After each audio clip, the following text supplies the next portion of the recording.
பாம்பு ஆதிசேஷன் வழிபட்ட கார்கோடன் வழிபட்ட இடம் நாகூர், நாகப்பட்டினம், திருப்பாம்புரம், திருநாகேஸ்வரம், கும்பகோணம், நாகேஸ்வரம். இந்த 5 ஸ்தலங்களையும் வழிபட்டா எவ்வளோ பெரிய பாம்பை அடித்தவங்க, பாம்பு கனவுல வர்றவங்க, பாம்பு கனவு வந்தால் ரொம்ப நல்லது. அதில் வெள்ளலாக வந்தால் ரொம்ப சிறப்பு. முருகப்பெருமானே வந்ததாக அர்த்தம். பாம்பு கடிச்சாதான் பிரச்சனை, பாம்பை பார்த்தா நல்லது. பாம்பு கடிச்சா தோஷம் இருக்குன்னு அர்த்தம்.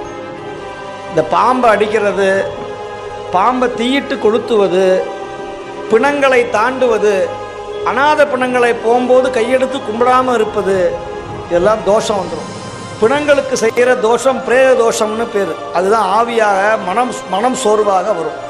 பிரேத சாப, முனி சாப, மிருக சாப, பக்ஷி சாப, முனி சாப, ரிஷி சாப, சித்தர் சாப, தெய்வ சாப, பித்ரு சாப அப்படின்னு சொல்லுவார்கள். இத்தனை சாபங்களையும் நம்மளை ஆட்டி படைக்கும்.